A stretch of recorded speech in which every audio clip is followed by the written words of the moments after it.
السلام علیکم ورحمۃ اللہ۔ اشفاق احمد کہتے ہیں کہ ہم سمنا آباد میں رہتے تھے، جو کہ ایک پوش علاقہ تھا۔ وہاں ایک بیوہ خاتون آ کر رہنے لگی، جس کے 2 بچے تھے۔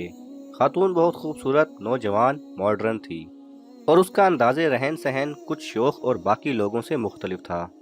وہ خوبصورت اور باریک کپڑے پہنتی اور بے تحاشا خوشبو کا استعمال کرتی، یہاں تک کہ اگر کوئی اس کے گھر کے آگے سے گزرے تو خوشبو کی لپٹوں کی زد میں خود کو محسوس کرتا۔ خاتون جاسوسی ادب سے شغف رکھتی تھی اور دن سارا جاسوسی ناول پڑھتی رہتی اور بچوں کو گھر سے نکال دیا کرتی تھی۔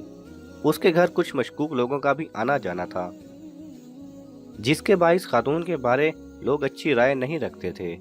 اشفاق احمد کہتے ہیں کہ ہمارے گھروں میں آپس میں اور جمعہ کے وقت مسجد میں بھی باتیں ہوتی تھیں کہ محلے میں یہ کون اور کس قسم کی خاتون آ کر رہنے لگ گئی ہے۔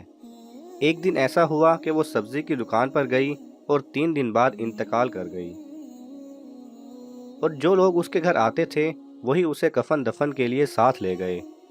خاتون کے انتقال کے بعد لوگوں کو پتہ چلا کہ خاتون کو کینسر کی لا علاج بیماری لاحق تھی، اور جلدی کینسر کی ایسی خوفناک صورت تھی کہ اس کے بدن سے بدبو آتی رہتی تھی، جس کی وجہ سے اسے اسپرے کرنا پڑتا تھا تاکہ لوگوں کو اس کی بدن سے آنے والی بدبو سے تکلیف نہ ہو۔ اپنی اسی بیماری کی وجہ سے ہلکا پھلکا باریک لباس پہنتی تھی تاکہ زخموں کے ساتھ کپڑے الجھنے سے اسے تکلیف نہ ہو۔ جب تکلیف شدت سے بڑھ جاتی اور وہ درد برداشت نہ کر سکتی تو اپنے بچوں کو گھر سے باہر نکال کر دروازے بند کر لیا کرتی تھی تاکہ اس کے بچے اسے تکلیف میں دے کر بے چین اور پریشان نہ ہوں۔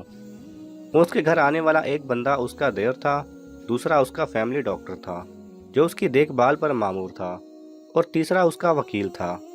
آخر میں اشفاق احمد کا کہنا تھا کہ ہمیں تنقید کا کام اللہ پر چھوڑ دینا چاہیے، جس نے اس کے لیے ایک وقت مقرر کیا ہے۔ ہم اللہ کا بوجھ اپنے کندھوں پر نہ اٹھائیں، کیونکہ اس کا بوجھ اٹھانے سے بندہ کمزور ہو جاتا ہے اور پھر مر جاتا ہے۔ اگر آپ کو یہ ویڈیو پسند آئے تو اسے لائک اور شیئر کیجئے۔ کسی بھی قسم کے سوال اور اظہار رائے کی خاطر کومنٹس کیجئے، اور مزید ایسے دلچسپ ویڈیوز دیکھنے کے لیے ہمارے چینل کو سبسکرائب کریں اور ساتھ میں بنے بیل آئیکن پہ لازمی کلک کریں۔